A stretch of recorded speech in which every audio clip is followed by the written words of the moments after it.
when I was just 13 years old. I lived on a farm down south of here, about 100 miles.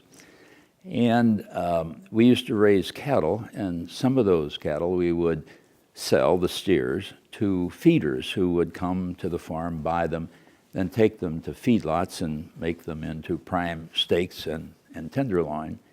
At one point, Max Mayer, one of those cattle buyers who had escaped the Nazi Germany purge in the 30s, came to the farm, and my dad and I went out with Max to look at 10 steers that he was interested in buying.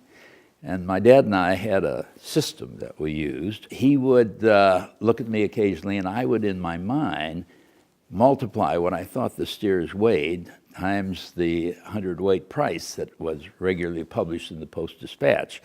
I used to read that every day like I today read the LIBOR rates in the Wall Street Journal, as a matter of fact.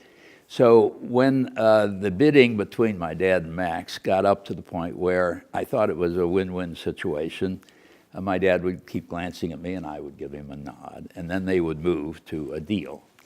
So for these 10 steers at that time, they reached a price, and they shook hands. And I was struck by the fact that they shook hands on the deal, and there wasn't any money that transferred hands, but they had agreed. And I was coming home from school a couple days later, and I was passing these 10 steers, and I noticed one was limping a little bit. And I went home and I told my dad, I said, I don't think it's any problem, but one of the steers that we sold to Max wasn't doing very well. Max came the next Monday with his truck, and we backed it up and started loading the steers. And my dad said, Max, one of the steers was limping, and so just write me a check for 9 steers, and we'll let it go at that. And I was proud of my dad, by the way, because we could have run those steers up that ramp into the truck, and Max would have never been the wiser. My dad said, no, just write me a check for 9. And Max, to my great amazement, said, George, in his German accent. George, he said, when we shook hands, I owned the 10 steers. He said, here's a check for 10. I'll load the 8, or 9 rather, and if the other one gets well, I'll come back. The other one died about 2 weeks later.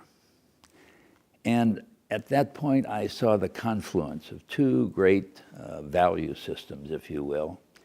My dad, who was quite willing to give up 9 steers and keep the one himself. Max, who shook hands and saw the deal as closed when he shook hands, and that was a high-integrity transaction on both parts. That was a defining moment in my life, and as you can imagine, today I remember it very, very well.